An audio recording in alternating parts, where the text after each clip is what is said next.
हाउज़ुबिल्लाहिमिनश्शैतानिर्रजीम बिस्मिल्लाहिर्रहमानिर्रहीम अस्सलामु अलैकुम। Welcome to Shining Stars Academy. आज के इस लेक्चर में हम स्टडी करेंगे very important topic ascent of sap. Ascent of sap actually transport of water and salts हैं within the plant body. ठीक है, transport of water and salts को हम कंबाइनली इन दोनों को हम एक साथ स्टडी इसलिए करते हैं क्योंकि जो भी सॉल्ट्स हैं, मिनरल्स वगैरह हैं, वो वाटर में डिजोल्व फॉर्म में प्लांट की बॉडी में ट्रांसपोर्ट होती हैं।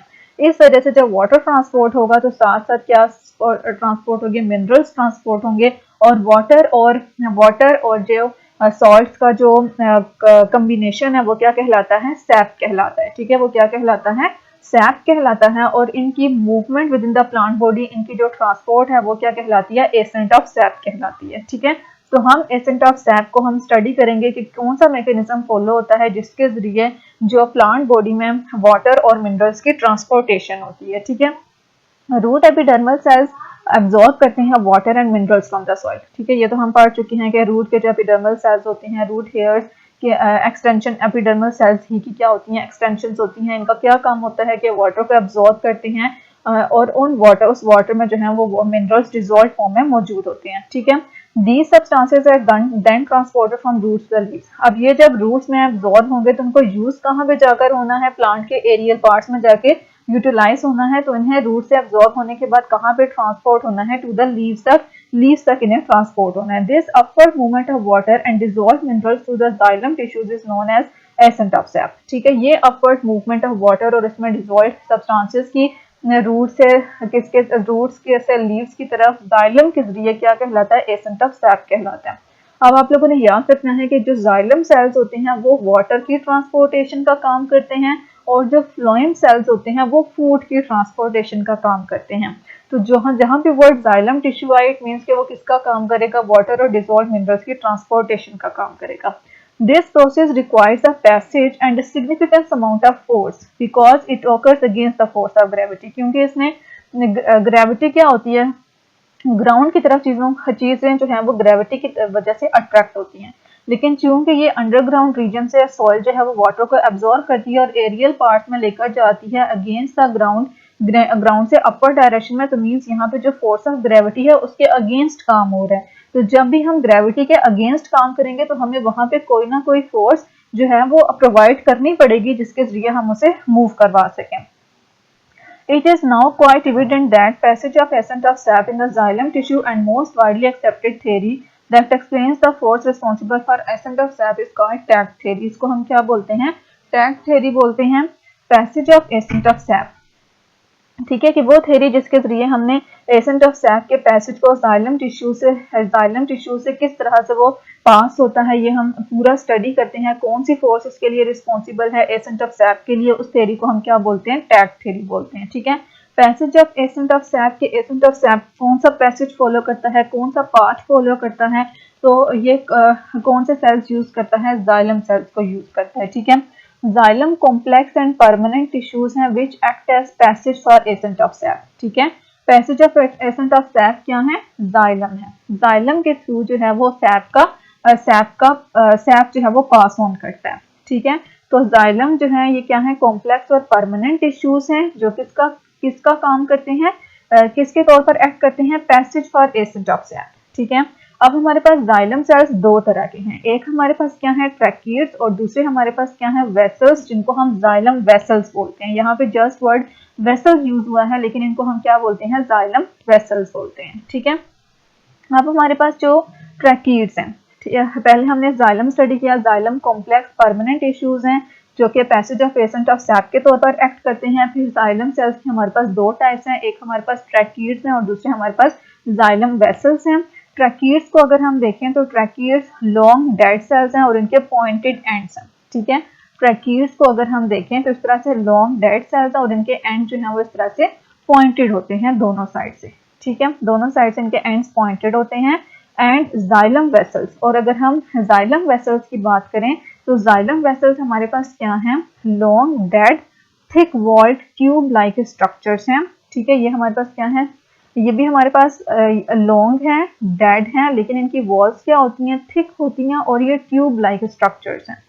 Formed by the fusion of vessel cells, vessel elements. यहाँ पे क्या होते हैं कि बहुत सारे जो वेसल एलिमेंट्स हैं वो आपस में इस तरह से फ्यूज करते हैं और फ्यूजन के बाद हमारे पास क्या बनते हैं, जाइलम वेसल्स बनते हैं। ठीक है, और both are essential for water and mineral transport as well as structural support. और ये ट्रैकिड्स और वेसल्स दोनों किसके लिए ज़रूरी हैं, वाटर और मिनरल्स की ट्रांसपोर्ट के लिए और स्ट्रक्चरल सपोर्ट के लिए। मीन्स कि प्लांट बॉडी को जो एक प्रॉपर स्ट्रेट स्ट्रक्चर प्रोवाइड करते हैं उसके लिए भी ये बहुत ज़्यादा इंपॉर्टेंट है। ठीक है, तो passage of ascent of SAP हमने स्टडी कर लिया। Passage of ascent of SAP हमारे पास क्या है, जाइलम है। जाइलम के आगे दो सेल्स काम करते हैं जिसमें ट्रैक्यूल्स और वेसल्स हैं।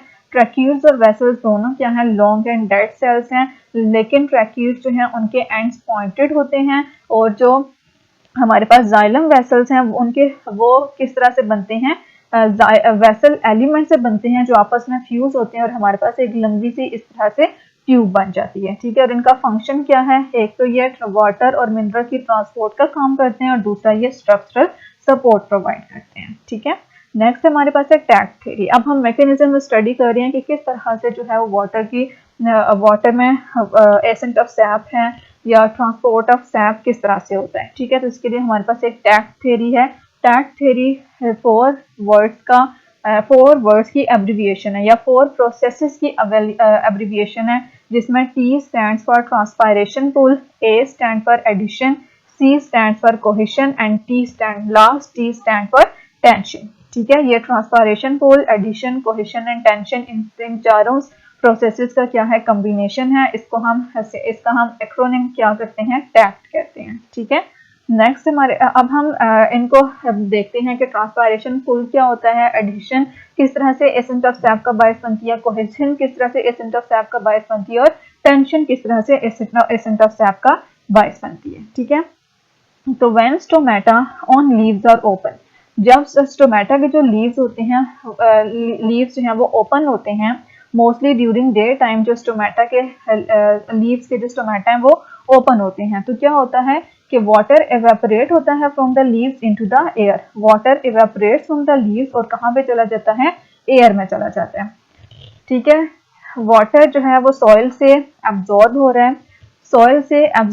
रहा है, लीव्स में जाके जब स्टोमेटा ओपन होंगे तो ये क्या होगा, ट्रांसपायर होके कहाँ पे चला जाएगा, एयर में चला जाएगा। और इस तरह से जब ये छोटे छोटे से वेपर्स की फॉर्म में एक क्या देता है, जैसे पाइप से पानी फ्लो कर रहा होता है और पीछे वाला जो वाटर होता है वो आगे वाले पानी को क्या करता है, पुल करता रहता है, जिससे नोजल के जरिए जो पानी है वो निकलता है। बिल्कुल इसी तरह से ट्रांसपायरेशन में वन बाय वन जो वाटर के मॉलिक्यूल्स हैं वो एवेपोरेट होते हैं और पीछे वाले मॉलिक्यूल्स को क्या प्रोवाइड करते हैं, पुलिंग फोर्स प्रोवाइड करते हैं और इस प्रोसेस को हम क्या बोलते हैं, ट्रांसपायरेशन बोलते हैं। ठीक है, this pull makes water move from the roots to the leaves to the xylem tissues. ये पुल क्या करता है, वाटर को रूट्स के जरिए लीव्स तक लाने में हेल्प करता है और किसके जरिए हेल्प करता है, थ्रू द जाइलम टिश्यूज के जरिए। ठीक है, तो ये चीज आपने याद रखनी है कि जब वाटर लीव्स के स्टोमेटा से एवेपोरेट हो रहा होता है, वन बाय वन एयर में मूव कर रहा होता है मॉलिक्यूल्स उसके, तो वहाँ पे एक पुलिंग फोर्स प्रोड्यूस होती है जिसको हम ट्रांसपायरेशन बोलते हैं। और ये ट्रांसपायरेशन वाटर को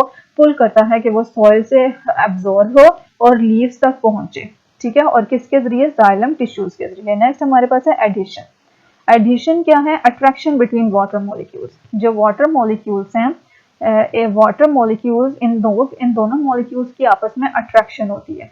ठीक है, अब ये अट्रैक्शन कैसे प्रोड्यूस होती है जी, एडिशन में क्या होता है, एडिशन में आप लोगों ने एक कॉन्सेप्ट माइंड में रखना है कि जो वाटर मॉलिक्यूल्स हैं या फिर पहले आप ये माइंड में रखें, जो पोलर सब्सटेंसेस हैं वो पोलर सब्सटेंसेस को अपनी तरफ अट्रैक्ट करते हैं। ठीक है, तो अगर हम जाइलम की बात करें, जाइलम की जो वॉल है, उस जाइलम की जो वॉल है वो किसकी बनी हुई है, सेलुलोज की बनी हुई है। ठीक है, तो सेलुलोज एक पोलर सब्सटेंस है, वो क्या करता है, जो आने वाले वाटर मॉलिक्यूल्स हैं उनको अपनी तरफ अट्रैक्ट करता है। ठीक है, और इस अट्रैक्शन की वजह से जो वाटर के मॉलिक्यूल्स हैं वो पूरे जाइलम के अंदर, पूरे जाइलम सेल्स के अंदर एक क्या बना लेते हैं, एक कॉलम बना लेते हैं। ठीक है, और इस अट्रैक्शन की मदद से जो वाटर है वो अपवर्ड मूव करता है इन द जाइलम सेल्स।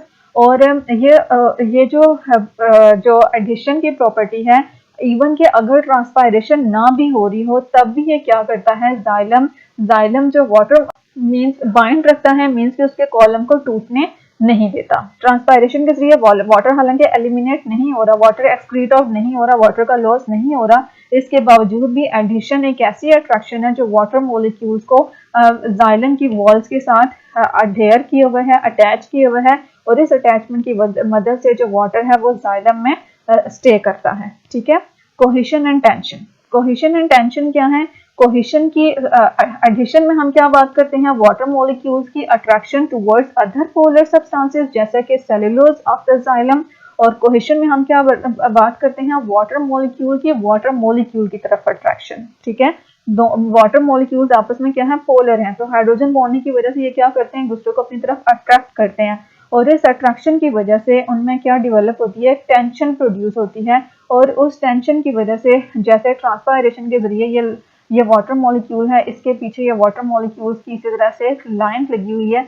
ये वाटर मॉलिक्यूल जब एलिमिनेट होगा तो पिछला वाला इसकी स्पेस ले लेगा, फिर पिछला वाला चूंकि इसके साथ अटैच हुआ है तो वो भी आगे इस तरह से मूव करता रहेगा। तो इस तरह ये एक कॉन्टिन्यूस कॉलम बन जाता है विद इन द जाइलम, जिसके जरिए जो है वो वाटर सॉइल से लीव्स की तरफ फ्लो करता रहता है कॉन्टिन्यूसली। ठीक है।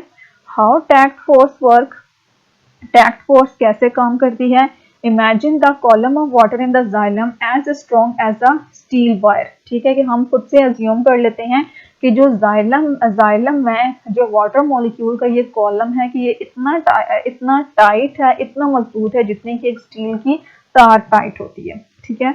Hydrogen bonds among water molecules create cohesion. ठीक है। हाइड्रोजन बॉन्ड्स की वजह से कौन सी हाइड्रोजन बॉन्ड्स क्या होती हैं? वाटर मॉलिक्यूल का वाटर मॉलिक्यूल के साथ जो इंटरेक्शन होता है वो उसकी वजह वो क्या डिवेलप करता है? उनके बीच में हाइड्रोजन बॉन्डिंग डिवेलप करता है, और वो हाइड्रोजन बॉन्डिंग उनमें क्या क्रिएट करता है? कोहेशन क्रिएट करता है। ठीक है। जिसकी वजह से जो वाटर मॉलिक्यूल्स हैं वो एक दूसरे के साथ होल्ड हुए हैं, जस्ट लाइक अ स्ट्रिंग। जैसे कि स्ट्रिंग मीन्स जैसे एक मोतियों की लड़ी होती है। As long as the transpiration continues, जैसे जैसे ट्रांसपायरेशन कंटिन्यू रहेगी, water evaporating from leaf, water leaf से इवेपोरेट होता रहेगा। The string of water remains tense and is pulled upward as a single unit. तो ये जैसे लास्ट मॉलिक्यूल इवेपोरेट हो गया तो पिछला वाला ऊपर की तरफ खिंच जाएगा, फिर ये वाला मॉलिक्यूल इवेपोरेट होगा, पिछला वाला उसकी जगह ले लेगा। बिल्कुल इस तरह से ये धागे की जैसे हम लड़ी को खींचते जाएं वो आगे बढ़ती चली जाती है, बिल्कुल इसी तरह से जो ये वाटर का जो कॉलम है वो उसी स्ट्रिंग की तरह बिहेव करता है। ठीक है। This bulk flow of water to the top of the plant is driven by solar energy. ये किसकी वजह से है? सोलर एनर्जी की वजह से है। As it's the evaporation from leaves that causes the transpiration pool. क्योंकि ट्रांसपायरेशन पोल किसकी वजह से क्रिएट होता है? जब लीव से वाटर ट्रांसपायर होता है, और वाटर ट्रांसपायर कब होगा? जब सोलर एनर्जी मिलेगी, हीट मिलेगी, हीट के जरिए वाटर की एवेपोरेशन होगी, और उस एवेपोरेशन से जो वाटर कॉलम है वो कॉन्टिन्यूसली साथ में पुल होता रहेगा, और इस तरह से जो एसेंट ऑफ सैप है उसका प्रोसेस होगा। तो this was all about accent of SAP, जिसमें हमने टैक्ट थ्योरी डिस्कस की। उम्मीद करती हूँ वीडियो आप लोगों के लिए हेल्पफुल थी। अगर तो हेल्पफुल थी तो please like share and subscribe जरूर कीजिएगा। दुआ में याद रखिएगा। अल्लाह हाफिज़।